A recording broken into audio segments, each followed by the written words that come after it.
제가 설교를 하면서 믿음에 대해서 설교를 할 때가 많이 있습니다. 믿음에 대해서 설교하면서 주로 강조했던 가장 큰 내용이 바로 하나님께서 우리의 믿음을 보시고 우리를 축복하신다는 말이었습니다. 그래서 우리가 믿음을 가지고 또 믿음이 좋아야 되고 또 믿음이 커야 되는 이유가 그것을 통해서 하나님의 은혜와 기적을 체험할 수 있기 때문입니다. 그런데 우리는 이 믿음에 대해서 생각할 때 잘못 생각하는 것이 하나가 있습니다.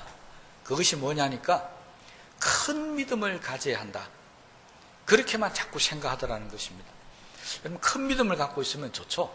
작은 믿음보다는 큰 믿음이 훨씬 낫잖아요.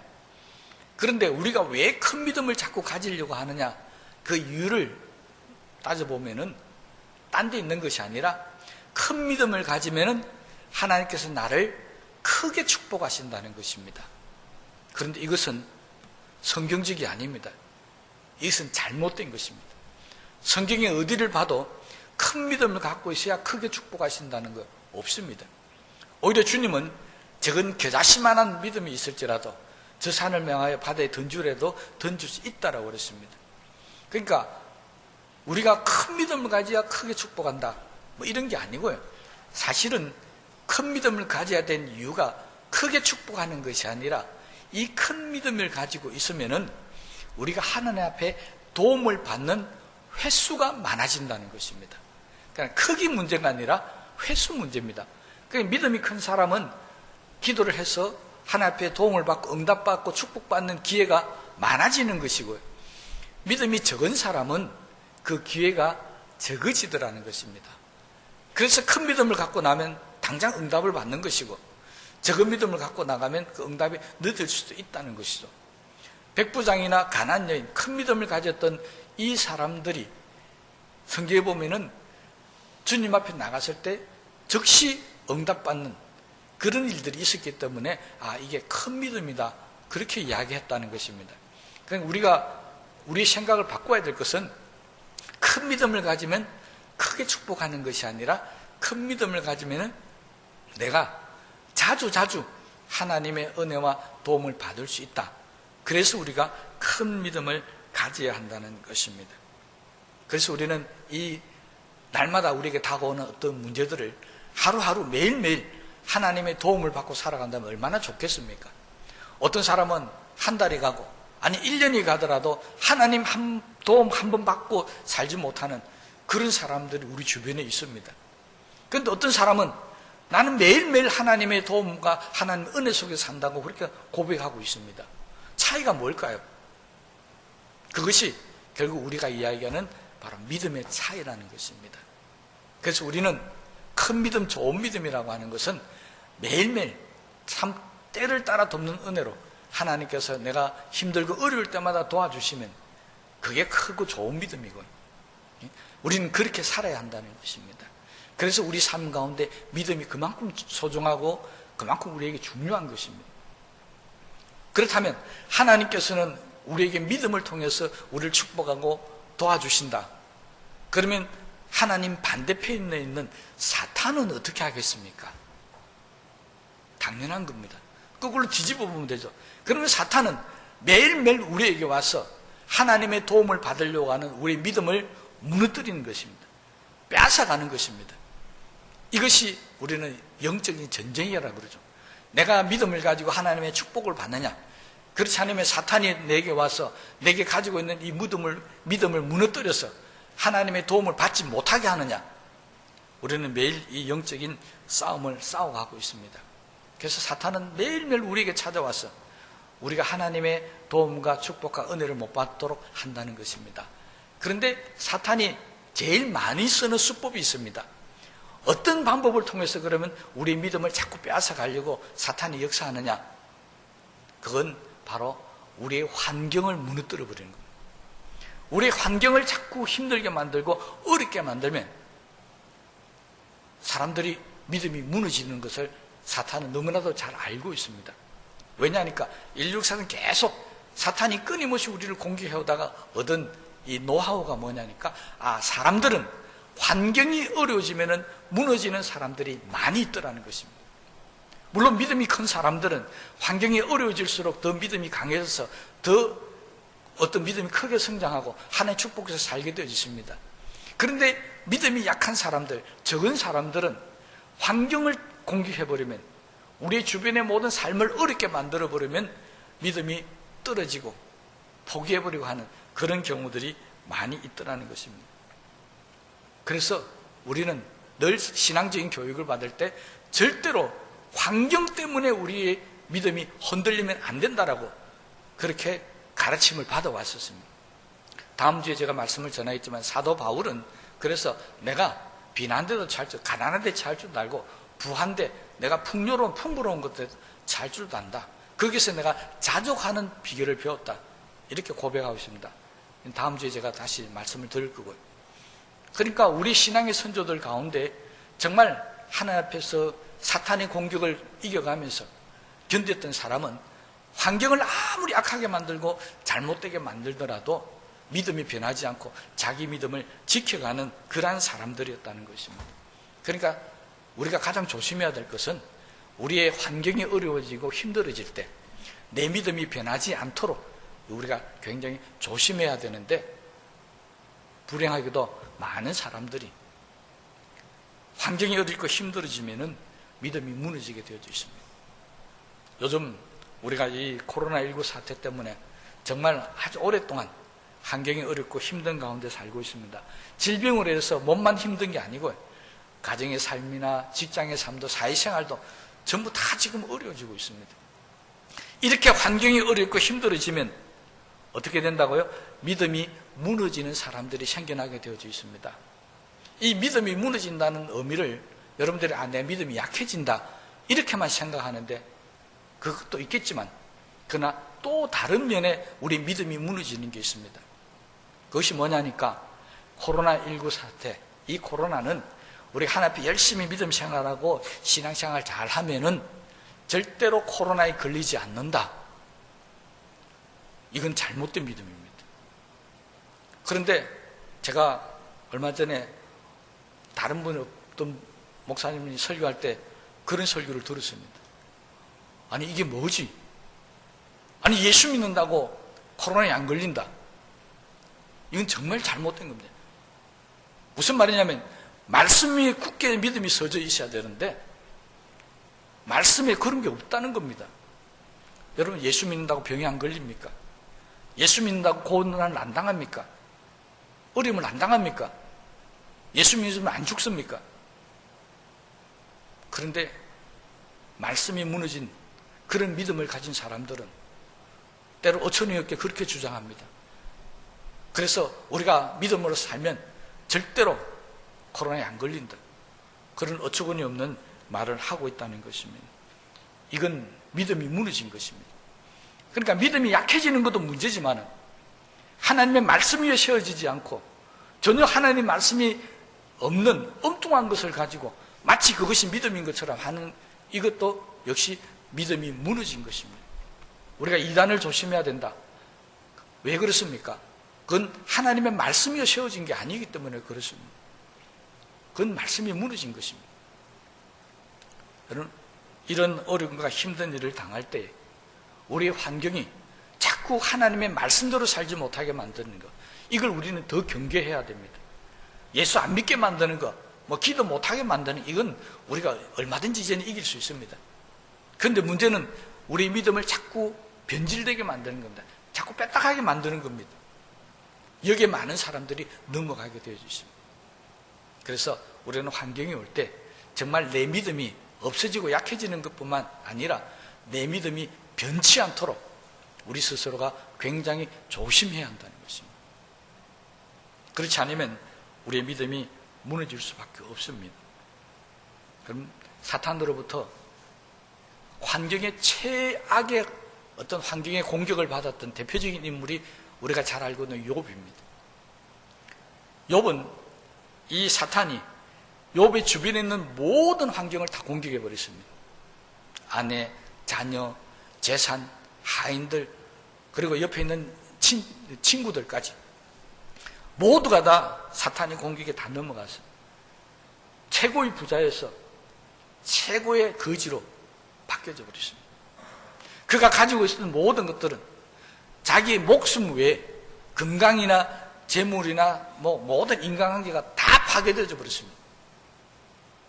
마귀가 다 무너뜨렸습니다. 그런데 욥에게서 마귀가 절대로 무너뜨릴 수 없고 빼앗아갈 수 없는 것이 있었습니다. 뭡니까? 잘 아시잖아요. 하나님을 향한 믿음만큼은 마귀가 무너뜨릴 수 없었습니다. 빼앗아가실 수가 없었습니다. 수많은 사람들이 환경이 무너지고 깨어지면은 믿음도 떨어지고 하나님을 버리고 돌아서는 사람들이 많이 있는데 욥만큼은 절대로 그 믿음을 빼앗을 수가 없었습니다. 그 결과 욥은 이전보다 갑절의 축복을 받았다. 이것이 욥에 대한 결론이었습니다. 결국 무슨 말이냐면 우리가 믿음을 끝까지 지키고 있는 한 사탄은 절대로 우리를 넘어뜨릴 수가 없다는 것입니다. 결국 무너지는 것은 내가 무너지는 겁니다. 내가 믿음만 잘 지키고 있으면 절대로 사탄이 우리를 넘어뜨릴 수 없습니다. 그래서 우리는 이 믿음을 잘 지켜야 되는데 우리가 큰 믿음을 원하고 있고 좋은 믿음을 원하는데 이 큰 믿음과 좋은 믿음이 어디서 오느냐, 어떻게 알 수 있느냐, 바로 욥을 보면 알 수 있습니다. 욥은 큰 믿음입니다. 욥은 좋은 믿음입니다. 왜 욥을 우리가 큰 믿음이라고 그러고 좋은 믿음이라고 그럽니까? 그 이유는 욥은 사탄의 공격, 사탄이 주변에 있는 모든 환경을 다 무너뜨려도 절대 무너지지 않는 믿음을 가지고 있었습니다. 그래서 우리는 저 사람의 믿음이 큰지 아닌지, 저 사람이 정말 좋은 믿음을 갖고 있는지 없는지는 사탄이 공격해볼 환경이 어려져 봐야 합니다. 오늘 본문 말씀이 바로 그거였습니다. 이스라엘 백성들이 출애굽을 하는 가운데 하나님의 기적을 체험하고 하나님의 은혜를 경험할 때는 그들은 너무나도 믿음이 좋았습니다. 그런데 앞에 홍해가 딱 가로놓고 뒤에는 바로의 군사들이 쫓아오는 진퇴양난의 환경에 딱 놓이자 이들이 가지고 있었던 모든 무덤이 다 무너져 버렸습니다. 그래서 그들은 정말 하나님 앞에 하지 말아야 될 말까지 합니다. 12절 말씀을 보면 이르기를 우리를 내버려 두라. 우리가 애굽 사람을 섬길 것이라 하지 아니하더냐. 애굽 사람을 섬기는 것이 광야에서 죽는 것보다 낫겠노라. 그들은 정말 어처구니 없는 이야기를 합니다. 애굽에서 종살이하다가 죽는 게 낫지 하나님의 백성으로 살다가 죽는 것, 그건 안 원한다는 것입니다. 여러분, 우리의 신앙 고백은 내가 하나님의 백성으로 살다 죽는 게 낫지 애굽에서 종살이하다 죽는 거, 그게 어떻게 나을 수가 있습니까? 그런데 이 놀란 하나님의 기적을 체험했던 애굽 사람들이 환경이 어려지고 고난이 다가오자 그들은 차라리 애굽에서 종살이하며 죽는 게 낫다라고 그렇게 원망하고 불평하는 모습을 우리가 볼 수 있습니다. 믿음이 엉터리였습니다. 그래서 하나님은 이 일을 시작해서 광야길에서 40년 동안 하나님께서 이들에게 고난을 주고 고통을 줍니다. 왜 그랬습니까? 이들의 믿음을 키우기 위해서였다고 성경은 우리에게 말씀하고 있습니다. 그렇다면 우리의 믿음은 언제 크느냐? 편안할 때 크는 게 아닙니다. 우리의 믿음은 사탄이 나를 공격할 때, 우리의 환경과 우리의 모든 처지가 어렵고 힘들어질 때, 그때 우리의 믿음이 큰다는 것입니다. 그러니 사탄이 공격하고 환경이 어려워질 때 우리들 가운데는 두 부류가 생겨납니다. 한 부류는 이것을 잘 이겨서 정말 믿음이 좋아지고 커지고 성장하는 그런 부류가 생기는가 하면, 다른 한 부류는 이것 때문에 무너지고 쓰러지고 차라리 애굽에서 종으로 죽으시면 좋았겠다라고 그렇게 해버리는 이런 사람들이 우리들 가운데 생겨나게 되어져 있습니다. 오늘 이 자리에 있는 저와 여러분들은 어떤 환난과 고난과 환경이 어렵게 처해져 있다 할지라도 우리의 믿음을 지켜서 욥처럼 갑절의 복을 받을 수 있는 복된 사람들이 되시기를 주의 이름으로 축원합니다. 그렇다면 이렇게 놀란 하나님의 기적들을 체험하고 출애굽을 했던 이스라엘 백성들이 왜 갑자기 믿음이 무너지고 흐트러져 버렸습니까? 홍해 때문에요? 아닙니다. 성경은 10절에 있는 말씀을 보면 홍해 때문이 아니었습니다. 10절에 있는 말씀에 보면 그들은 이렇게 얘기합니다. 이스라엘 자손이 눈을 붙들어 본즉 애굽 사람들이 자기들 뒤에 이른지라 이스라엘 자손이 심히 두려워하여 여호와께 부르짖고. 이들이 두려워했던 것은 바로 애굽 사람들이었습니다. 무슨 말입니까? 이들이 하나님을 바라보고 하나님의 사람들을 보았더라면 겁이 안 났다는 겁니다. 그런데 세상에 힘을 가진 사람들, 바로의 군사들을 보니까 그들은 심히 두려웠습니다. 여러분, 우리가 가지고 있는 믿음의 방향이 하나님을 향할 때는 더 좋은 믿음이 되고 더 강한 믿음으로 바뀌어집니다. 그런데 우리의 가지고 있는 이 믿음의 눈이 하나님을 바라보지 못하고 세상 사람들을 바라보고 세상이 어떻게 되어 있는가를 바라보기 시작하는 순간에 우리는 두렵고 떨리는 사람으로 바뀌어져서 하나 앞에 불평하고 원망하는 사람이 될 수밖에 없다는 것입니다.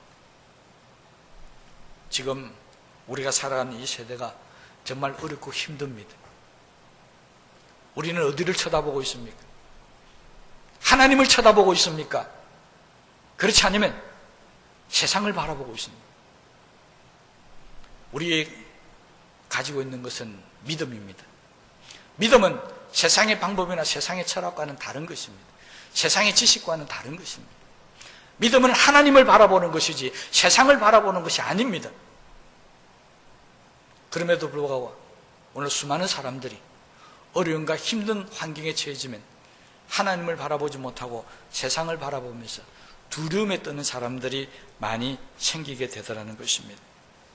이스라엘 백성들이 그랬습니다. 그들은 또 뭐라고 그런 줄 아십니까? 12절 말씀을 보면은 우리가 애굽에서 당신에게 이런 말이 이것이 아니냐, 이러기를 우리를 내버려두라, 우리가 애굽 사람을 섬길 것이라 하지 아니하더냐. 애굽 사람을 섬기는 것이 광야에서 죽는 것보다 낫겠노라.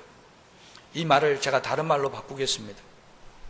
우리를 내버려두라, 우리가 애굽 사람을 섬길 것이라. 우리는 이 말을 바꾸셔야 됩니다. 우리는 하나님을 섬길 것이라. 이 말이 잘못된 겁니다. 애굽 사람을 섬기는 것이 광야에서 죽는 것보다 낫겠다. 세상에서 예수 안 믿고 죽는 게 예수 믿고 죽는 것보다 낫다는 것입니다. 이거 잘못된 것입니다. 우리는 차라리 광야에서 하나님을 섬기다 죽는 것이 낫지, 세상에서 애굽을 섬기면 세상의 풍습에 살다가 죽는 게 그게 나은 사람들이 아닙니다. 믿음이 떨어지면, 바라보는 눈이 세상으로 향하게 되면 결국 이런 말들이 바로 예수 믿는 사람들 입에서 나올 수밖에 없다는 것입니다. 이게 믿음이 무너진 증거입니다. 이게 지금 잘못된 길로 가고 있다는 증거입니다. 그러므로 저와 여러분들은 오직 믿음을 가지고 주님만을 바라보는 사람들이 되시기를 바랍니다.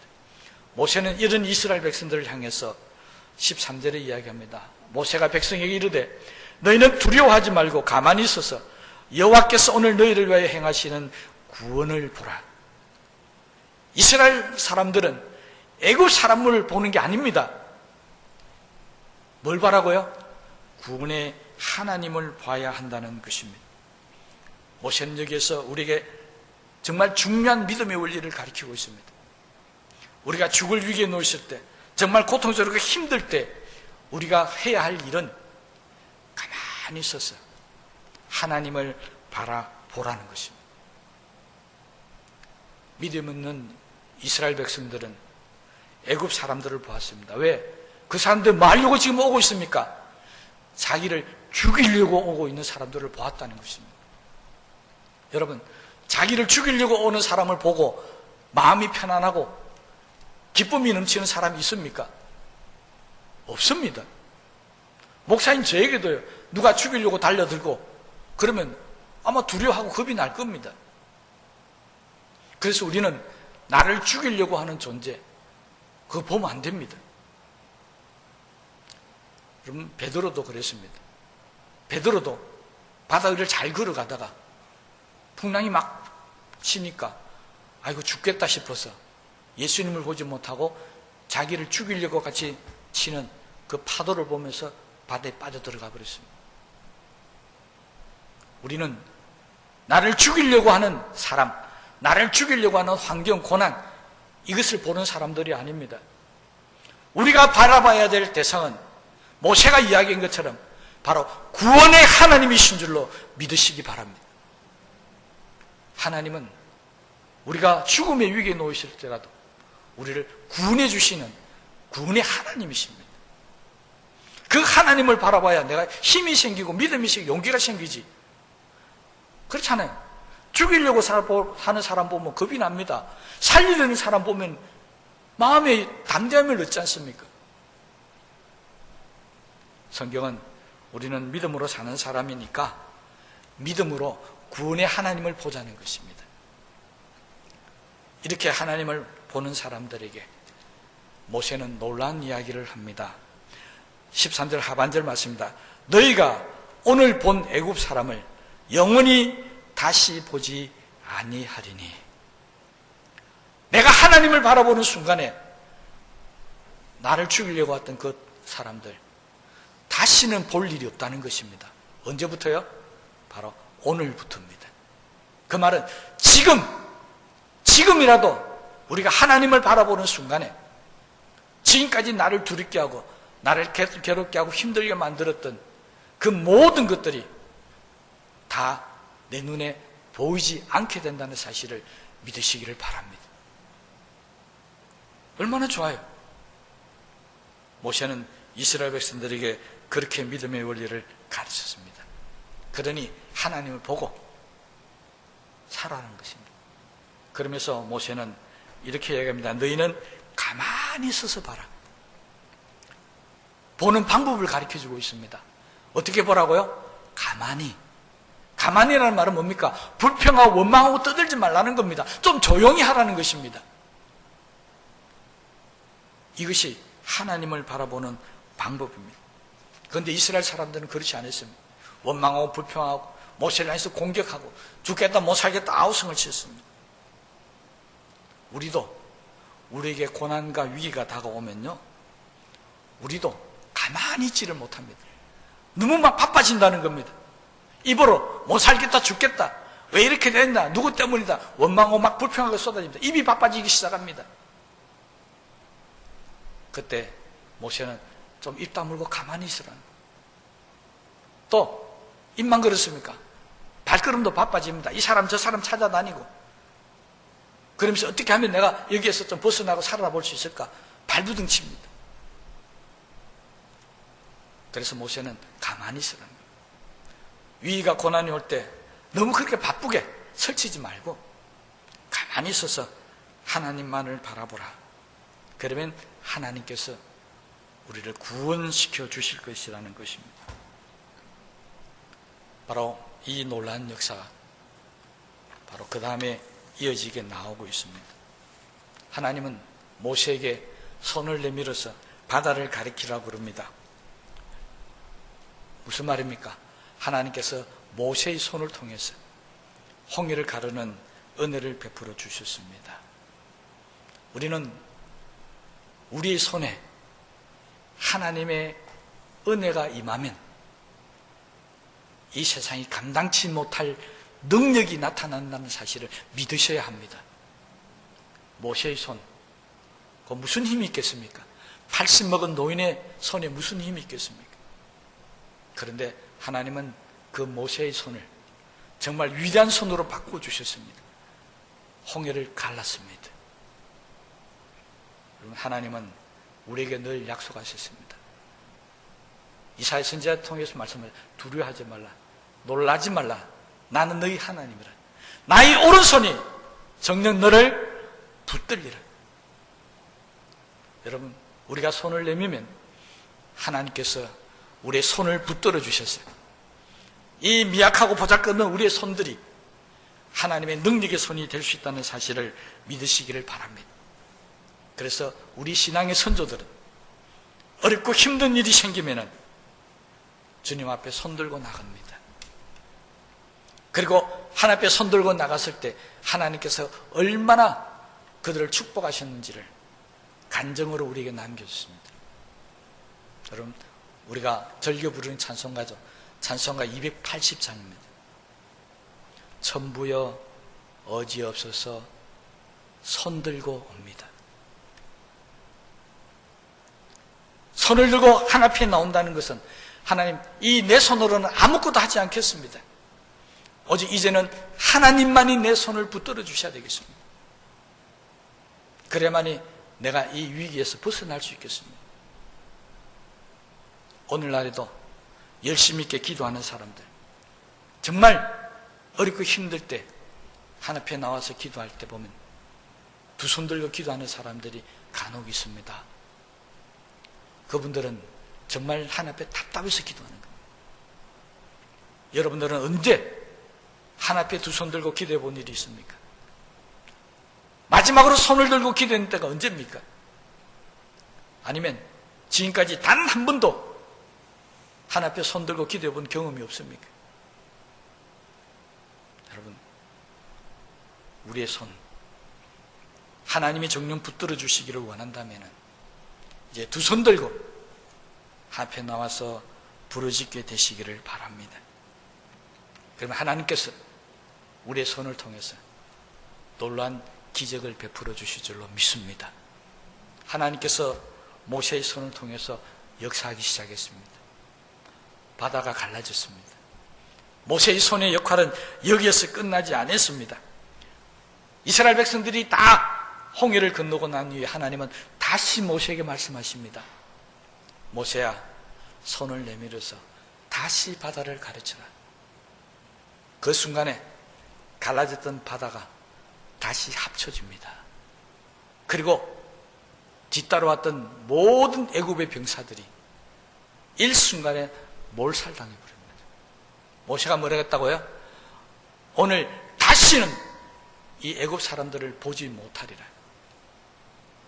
모세의 두 번째 손길을 통해서 그들은 다시는 애굽의 병사들을 볼 수가 없었습니다. 다 물속에 빠져들어 다 죽어버렸습니다. 이것이 바로 하나님의 역사였습니다.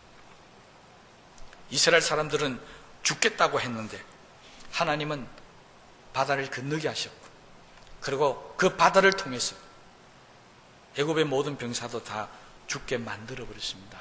이것이 하나님께서 일하시는 방법이었습니다. 여러분, 누가 생각이나 했겠습니까? 지금 앞에 있는 이 홍해 때문에 죽게 생겼고 뒤따라오는 이 바로의 군사들 때문에 죽게 생겼는데 하나님은 이것을 통해서 바다도 건너게 하시고 애굽의 모든 병사들도 다 죽게 하시는 이 놀란 일을 베풀어 주실 줄 누가 알았겠습니까? 모세도 몰랐습니다. 다만 모세는 하나님께서 구원해 주실 것이라고 믿었다는 것밖에 없습니다. 하나님께서 이스라엘 백성을 죽이시려면 애굽에서 다 죽여버렸지, 이렇게 출애굽을 시켜가지고 여기까지 몰아나와서 이 홍해 앞에서 죽게 만들겠느냐? 그것이 모세가 가진 믿음이었습니다. 여러분, 우리도 마찬가지입니다. 우리를 고난 가운데 고통스럽게 힘들게 아픈 가운데 죽게 만들 것 같으면 예수 믿기 이전에 다 죽게 만들어버렸지, 이전에 다 힘들고 어렵게 다 만들었지. 지금까지 하나님께서 우리의 기도를 들어주시고 도와주시고 응답해 주셨다가 갑자기 오늘에 와서 우리를 다 죽게 만드시는 그런 하나님은 아니십니다. 에베네셀의 하나님, 지금까지 우리를 도우신 하나님께서 앞으로도 이 땅이 존재하는 날까지, 우리가 하나님 앞에 가는 그날까지 우리를 도우신다는 사실을 믿으시기를 바랍니다. 그러므로 우리에게 홍해가 다가오든지 애국 병사들이 쫓아오든지 앞으로 우리 앞에 어떤 환경이 놓여있든지 간에 우리가 이것을 이기고 돌파할 수 있는 것은 바로 무너지지 않는 믿음밖에 없다는 사실을 깨닫게 되게 되시기를 바랍니다. 믿음이 무너지면 다 무너집니다. 어쩔 수 없습니다. 그러나 절대로 무너지지 않는 말씀의 반석에 굳게 쓴 믿음 가지고 살아간다면 지금까지도 우리를 지켜줬던 그 에베네셀의 하나님께서 앞으로도 영원토록 우리를 지켜주실 줄로 믿으시기를 바랍니다. 우리가 정말 어렵고 힘든 일들을 당하고 있지만 저는 분명히 믿습니다. 이 화가 변해서 복이 될 줄로 믿습니다. 이 위기가 변해서 기회가 될 줄로 분명히 믿습니다. 우리 온 성도들이 이 믿음을 가지시고 정말 너무나 힘들고 어려운 환경 가운데 있지만 이 시기를 믿음으로 잘 돌파하셨어요. 욥처럼 이 시기가 다 끝나고 난 이후에 갑절의 복을 받는 역사가 여러분의 가정과 직장과 또 우리 교회에 일어나게 되시기를 주의 이름으로 축복합니다. 우리 말씀을 생각하시면서 기도하시겠습니다.